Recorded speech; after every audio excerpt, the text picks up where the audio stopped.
We ready? Good morning. It's Labor Day weekend, so we've got some people that are out traveling. When I was a kid, you didn't start school till after Labor Day weekend, which was, I thought, a pretty good thing. But it's a great time, and I'm glad I'm not in an airport someplace trying to go somewhere. But do you remember in the last couple years that Arkansas would have been Cincinnati? Where you're like, I've done all these things, I should win the game, and I don't win the game. So I am glad we're in that transition, that we're in that good spot where we win a game like that. So congratulations to the Razorbacks. No, we're not going to call the Hogs. So there are a number of announcements. I want to make sure we get them all covered. Is that a ladies' retreat is coming up, and we're running up to the last date for registration for that. And there are various ways. If you look in the bulletin, there's how you register, and also has been a place out there. I don't know if it's out there right now. Also is that coin cans for the Children's House is collection for that is the last today. And if you've forgotten, pick up a can and put a check in it, or some folding money, as they say. This Wednesday, Sunshine School starts. And there's also a ladies' Bible class will be starting in room 209 on Wednesday, this coming Wednesday evening. And also a lot going on with the ladies. It's September 13th. Their Tuesday morning ladies' Bible class will be starting, and they'll be covering a book called Malachi, The Love That Never Lets Go by Lisa Harper. And if you're looking for that, you can find that on Amazon, like everything else. And ladies' dessert and book club, 7 o'clock at Rena Kruckmeyer's home, and that is also September the 13th. And I'm not sure exactly what holiday swap means, but it's coming up on the 15th and 16th. Bring items to be swapped, holiday items, I guess. I think it's decorations. Decoration. That kind of thing for the ladies to exchange, an old wreath that they don't want or something, maybe like that. So it's not the fruit cake that we still have from last year? Okay, all right. RFC adoption luncheon on the 18th. Also, they're still looking for a few families to do adoptions. And lunch buddy information, that is working with a particular elementary school to periodically have lunch with those little guys, and see Sarah Chance or Matt Morningstar on that. So there's an awful lot going on, and for those who you understand what these little things are, you know what they are. Okay. Do whatever you're supposed to do with them, so whatever that is. Pardon?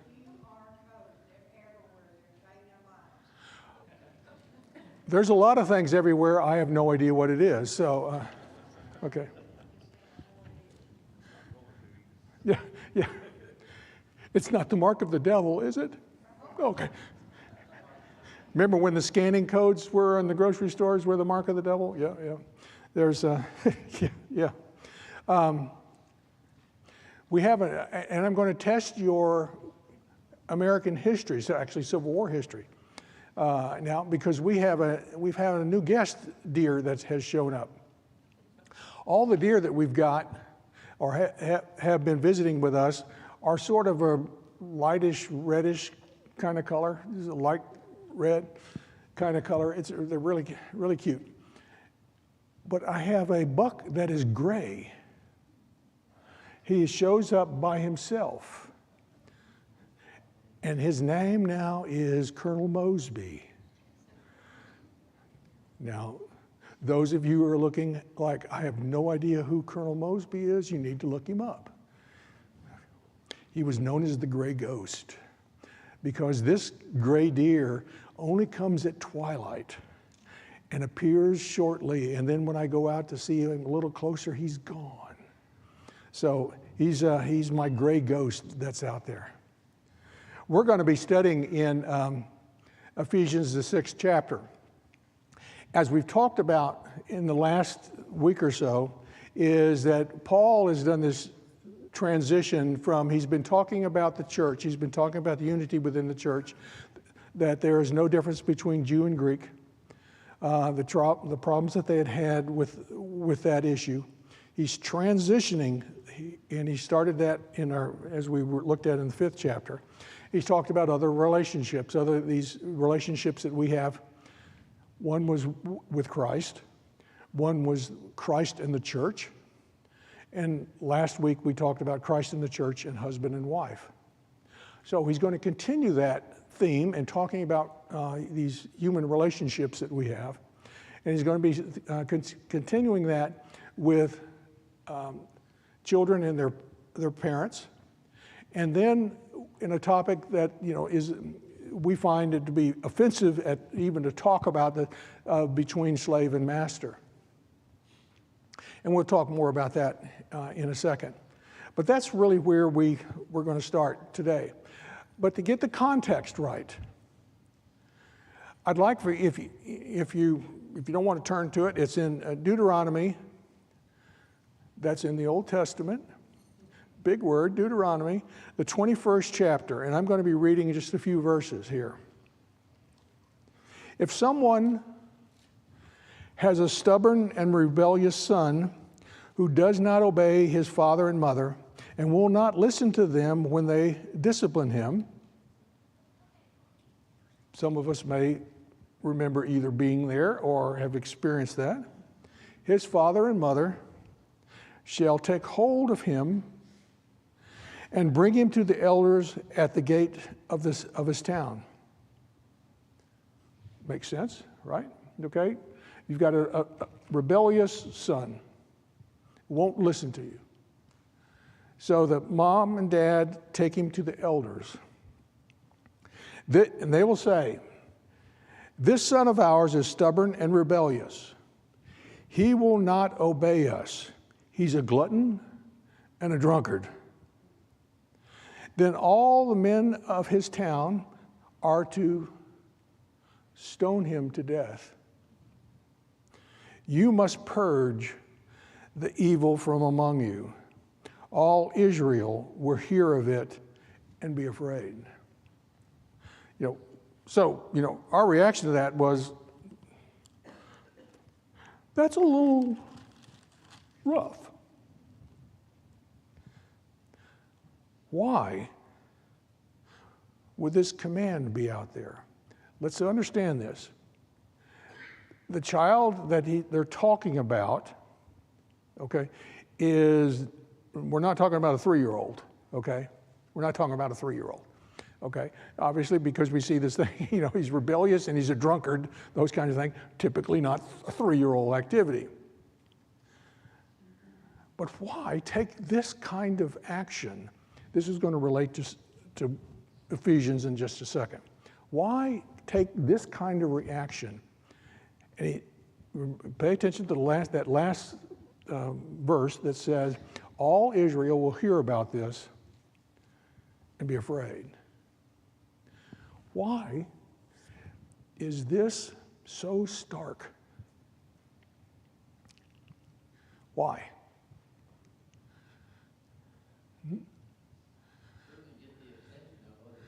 I'm sorry, excuse me. Sure get the attention. Oh, by the way, my left hearing aid went out. It is at the shop. I hear every other word. Okay, so I've only got the right one working. So yeah, it was like, why am I doing this? Because it's not in there. All right. Yeah, so it'll get everybody's attention, right? Why else?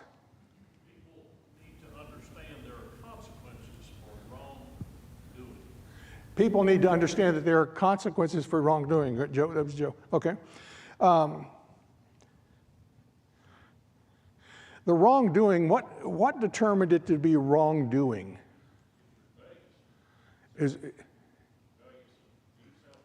It was a commandment. It was one of the covenants. Okay? Thou shalt do what?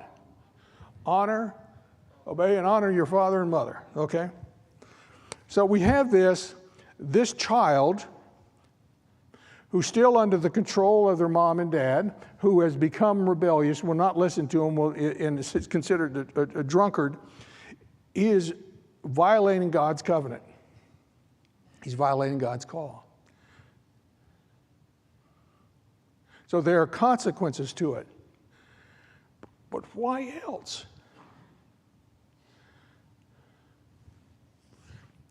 Well, if it's allowed to go on, this person may influence other people. Yeah, it's insidious. Okay, this person. We're going to see this in just a second. This person is a person that has a relationship with parents and others that's destructive. And it's destructive to the nation. And it's destructive in the relationship with God. And we're going to see this as we talk a little bit as we get into Ephesians, the 6th chapter. Okay. We've got a lot to cover here. All right. Now, I want you to also keep in mind, when we're talking about when he's children, and he uses the word children a couple times in here, but also is that there is this bit of a tense of a change, not tense, but there is a bit of a context that changes to someone that has now a minor and somebody who's in majority, okay? Let's make sure we understand that, okay, as we see this. All right, so he says, all right, first verse, children, obey your parents in the Lord, for this is right. So he says that that children are to obey their parents. But then he puts this, he says this, how are they to...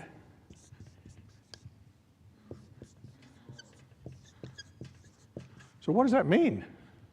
What kind of qualifier is that? How are children to obey their parents in the Lord?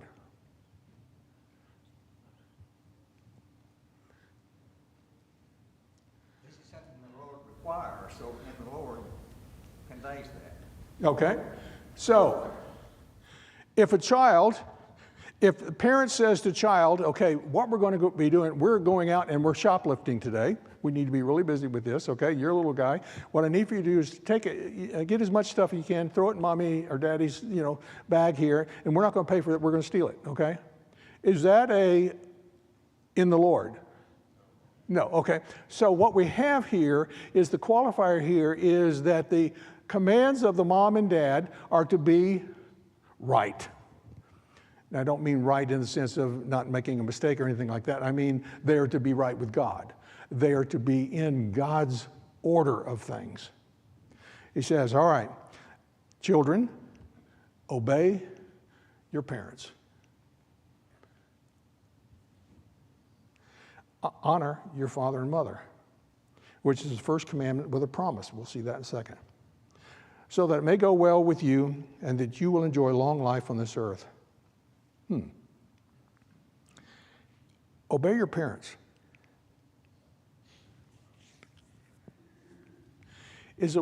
What does obeying parents and honoring your father and mother say about, develop in the person, the child who is doing that? To obey your parents and obey and honor. What does, by the parent teaching the child to obey and honor, what characteristics are they developing in that child? Respect. Pardon? Respect. Respect, all right? Respect for authority, okay? So it doesn't necessarily, I only respect my mom and dad, but I don't respect, the policeman out here or whoever it may be, all right? I don't respect. What else? What else? Understand God better there. They obey and honor their parents. Okay. Hopefully, So it reflects a relationship with God, all right?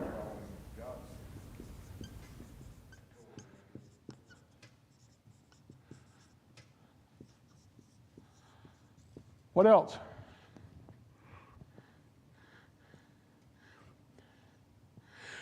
God has not, just get this, okay? God has not given this command to obey your parents, honor your father and mother for the parents' only benefit. It's for training of the child. Training of the child to do or be what?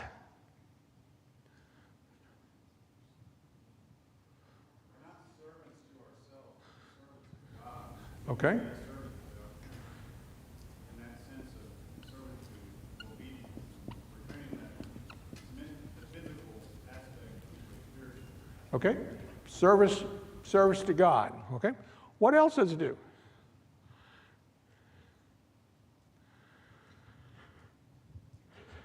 Love, authority, and their parental guidance first.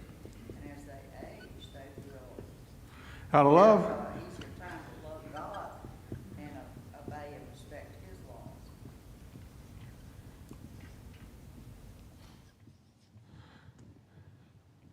All right, I'm going to put you in a work environment.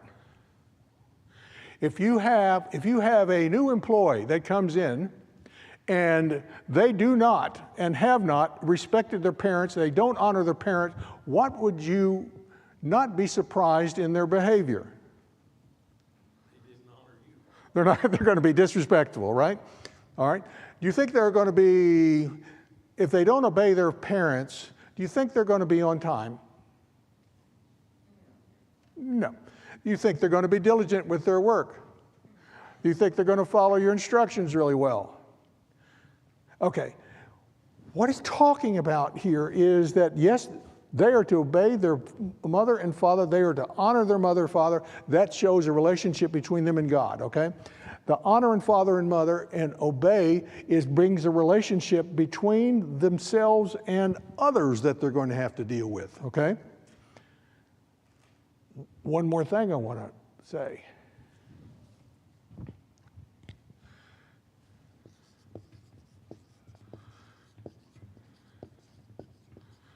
Self-respect. Honoring someone and obeying someone elevates the person who is doing it.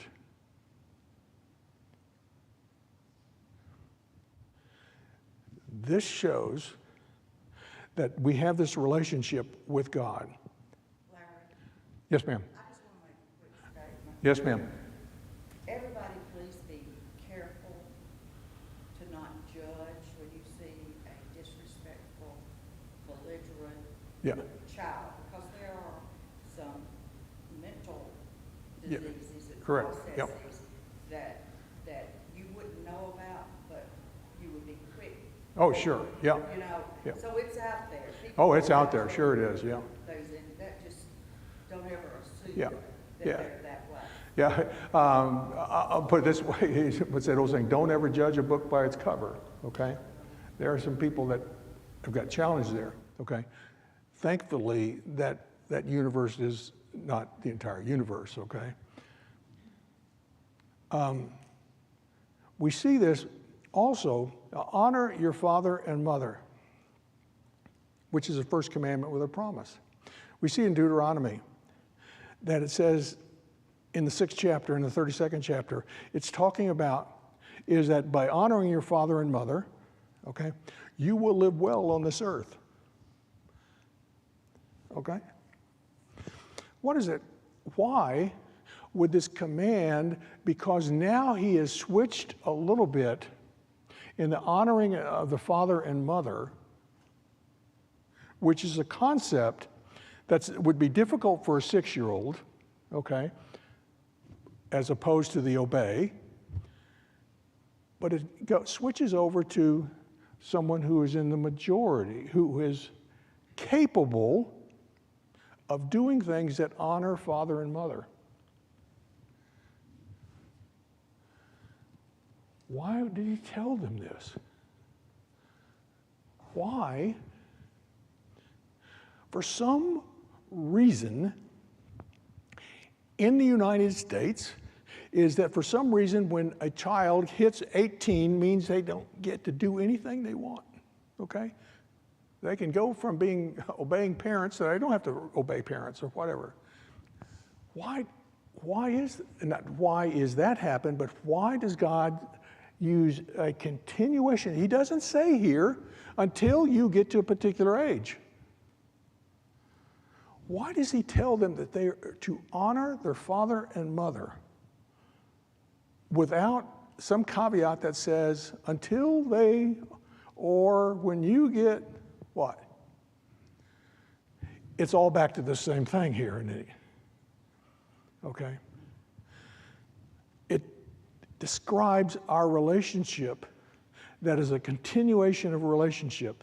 What happens when mom and dad get old? Does the honoring stop? The honoring changes, doesn't it? What was one of the condemnations that Christ had for some of the Pharisees? He was talking about adult people here. He was talking about adult children. That some of them saying, well, I know I'm supposed to take care of mom and dad. That's going to cost me some money, but I gave that money to the church. He condemned them for that. Why? Honoring father and mother. Tell me, when does a person that has a relationship with God, that honors God, what age do you get to give that one up? It doesn't happen, does it? He's making that point here. Now, he now gets very specific. Then that next sort of dovetails into something you said we need to be careful here. He said, fathers, do not exasperate your children. Do not exasperate your children. That's a big word. What does exasperate mean? Provoke. Pardon? Provoke. Provoke? Yep. Do not provoke, okay? Give me an example of how that would look. Cause them to be discouraged. Call them to be discouraged. I got confidence. I can't ever do anything right. Okay? No matter the effort, the criticism's still there. Okay? What happens if that happens? What usually goes next? Effort goes, right? Why try? The frustration that happens, the provoke happens. This rebelliousness will come out. Fathers, don't do it. Don't exasperate your children. Now, I found this one to be interesting. He didn't say, dads, don't get exasperated with your child. Right? Yeah. It can be some of those things. I can't believe that. I can't. My dad made some big mistakes with me. I can remember when he told me he wanted me to paint something. I interpreted the word something as everything. Okay, and I didn't also include the paint. The definition of painting would be not to paint myself, and also I never interpreted that to be, I need to take care of the brushes afterwards, and not throw them in the utility room. Was he exasperated? Oh yeah. Okay. I may not have got an A for production, but he knew I was diligent because there was pain everywhere. And we see this. He says, fathers, don't exasperate your children. Instead, bring them up in the training and instruction of the Lord. So, in the Old Testament, back in Deuteronomy, he says, when you get up in the morning, talk to your children about God. When you walk along the street, talk to them about God. When it's time to go to bed, talk to them about God. It's a continual process. A continual process. For the parent, as you described, and it's mostly, when you look in Deuteronomy, it's like fathers, have this responsibility to train their child to use every moment as an opportunity to be able to speak to that child about their relationship with God. This flows from that. Because this becomes this question. There has to be this question that all children will ask is why? Is why? And it flows from our relationship with God by honoring God and obeying God. Now, he's going to switch gears. Let's get the context. Okay. When we hear the term, in the United States, when we hear the term slavery, we think about black and white, right? Okay, that's the curse that came to to the Western Hemisphere.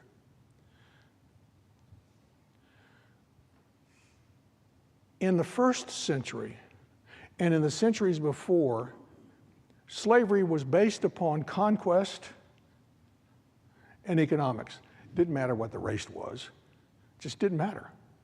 One of the reasons for the fall of the Roman Empire is they stopped their expansion.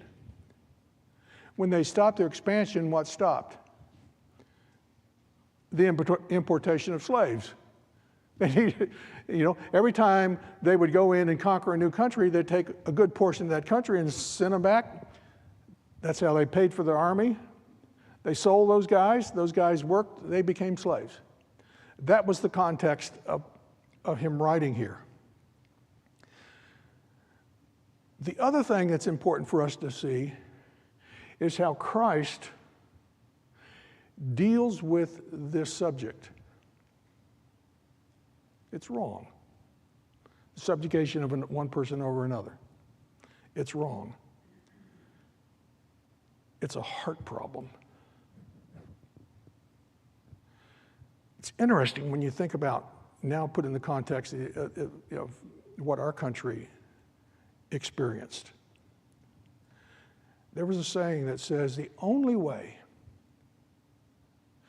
that there could be slavery in the United States is for there to be tyranny.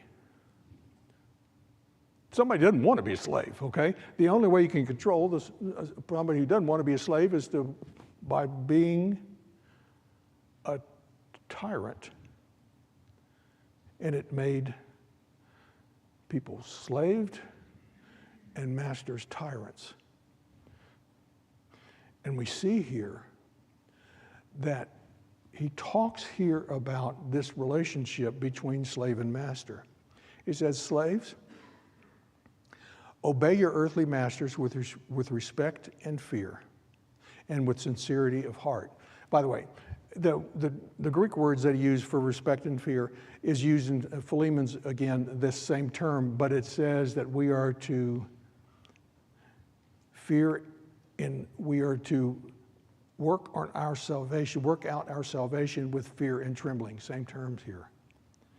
He says, you are to respect and fear your master, obey your master with sincerity of heart. just as you obey Christ. It takes what he's telling them, the dynamic changes is when you are doing what the master wanted, and you're doing it because of your relationship with Christ. It changes you. It gives you freedom. Who are you trying to please? You're not trying to please the master in the sense of that master has got his thumb on me. It's because I'm trying to please God. I'm trying to please Christ. So we see this instruction for them to obey. Obey them not only to win their favor when their eye is on you, but as slaves of Christ, doing the will of God from your heart. Serve wholeheartedly as if you were serving the Lord, not people, because you know that the Lord will reward each one for whatever good they do, whether they are slave or free. By these words, he is changing that relationship between slave and master. He's saying, slave, the work that you're doing, mowing the yard, cleaning the toilet, whatever it may be, the work that you're doing is you're not doing it for that master, you're doing it for God. And don't do it just because they're watching you. He's saying, by doing that, you're pleasing God. And what happened over time is, as he builds these next few verses in here, it changes what took place in society. All right, so we see this. Now he says, and masters, treat your slaves in the same way. What way is that? Honoring God. Treat your slaves the same way. The context, your relationship with the slave is based upon your relationship with God. Do not threaten them. You can't be a tyrant. And oh, by the way, you can't be a master and not be a tyrant. That's why things changed. Since you know that he who is both their master and yours is in heaven, and there is no favoritism with him. He has just told them in these short verses that slave and master are equal before God. Society may have put it like this. He said, but before God, you're equal. And you are to live your relationship based upon this equality. It's a beautiful thought that he builds here.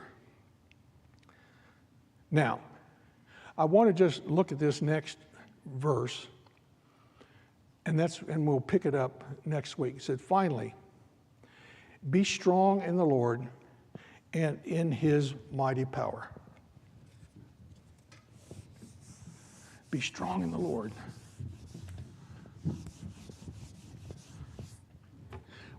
Again, he uses these terms again.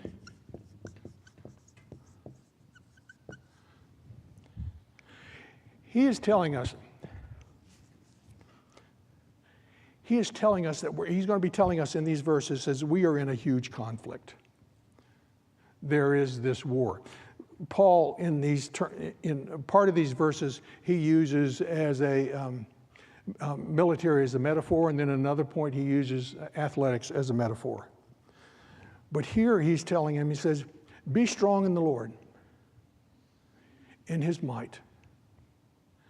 He is telling you, he's telling me, he said, Larry, your dependency, your ability to fight off Satan, to fight off his tricks, his schemes, his lies, is, if you base it upon your ability to be able to do that, you are not doing it in the Lord, and oh, by the way, you will lose. He's going to make this very plain. He says, because you're not fighting against somebody you can see. You're not fighting against somebody, in the military kind of context. He said, that's not what you're going to be fighting about. He said, but your trust has got to be in God's strength and His power. That's what the source is. And that's where we have to be dependent upon.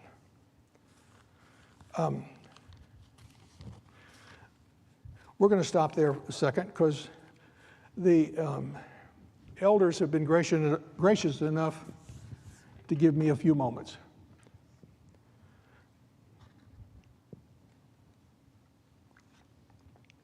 And those of you who have been experiencing being in my classes, I like to make fun of myself.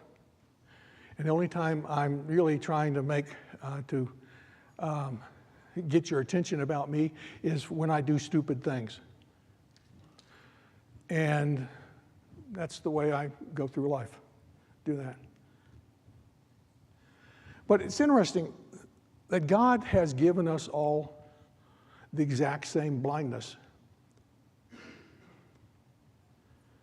We're all blind. What are we blind to? None of us can see the future. Since May, I've been on a health journey. Those of you who know me know that I do not like doctors. I do not like needles. I do not like people poking me. If somebody who doesn't care for being hugged, getting poked is that next level. I don't like it. And since May, I have been stuck with more needles than I have been in my entire life up to that particular point. On Thursday of this last week, I was diagnosed with multiple myeloma, which is it's a blood cancer. It attacks the bones. I would encourage you that I've been very faithful about doing my annual physicals, just as part of who I am. And fortunately enough, in this process, doctors who were diligent enough said, Larry, this last blood test, you showed a couple numbers that were not a biggie, a couple numbers that were a little off. And we hadn't seen that before. Well, we need to send you to, would it be okay if we sent you to a nephrologist? Okay. All right. A nephrologist is a kidney person. And so first thing they want to do is they suck more blood out of me. And I get that phone call that said, Larry, we've done your blood test and you are a little bit short on a vitamin D. We're going to give you a vitamin D pill. Biggie, right? And oh, by the way, we're going to do a referral to an oncologist. So I went to the elders and have asked them to pray for me during that period of time. But I asked them not to say anything about it to anybody because I didn't know what the answer was. And due to the quick action of the doctors and all these tests of putting me in closed cages and things like this and poking me and stuff, they are determined that I'm at very early stages of this process. I have been one day, one doctor's appointment said, this is what we think it is, and the next one will be, no, we don't. And maybe we just watch it. Then the next one will be, this is not, but on Thursday I begin treatments. Fortunately enough, what I've discovered over this time is for me never, ever to pray to God, don't let this happen to me about a particular test or whatever. I don't want somebody sucking bone marrow out of me. I don't want that, okay?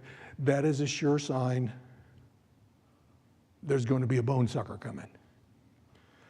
So what's happened over time is, these sets of treatments are have a high chance, high of success rate, with a very high success rate. There's no cure, but high success rate of kicking it out of the current future. I remember I asked the doctor, I said, am I going to be here this time next year? And he said, you don't have pancreas cancer. That's not your deal. He even told my son, who's been good about being on the phones with us, he's a physician, because I've had no symptoms. Thank you, Lord. And usually a symptom is somebody breaks a hip because it attacks the bones. But God's grace and support of my family and the elders has eased me through this process of, okay, we're only going to do this, and then we're going to do this, and then we're going to do that one, and I know you want to do that one. And, I don't want to do MRIs. I can't handle MRIs. Yeah, and by the way, there's 2 of them. Okay, and you've done that bit, so been through that.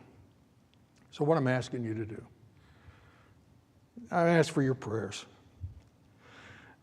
and that as we go through this next stage, I don't know, how long it takes or whatever, but they said they're going to know pretty quick is the meds work really well, and they cost enough, they should, okay, and there's enough of them.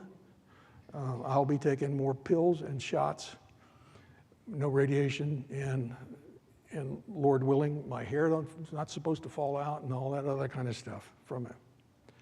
But this is really my first venture into being sick, and I feel fine. So God has blessed me that way. But I want to, Romans 8, the 28th chapter.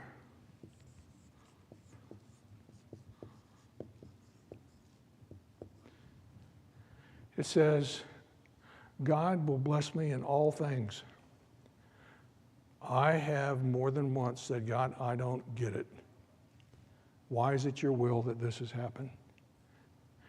And all I know is that he will bless me in this.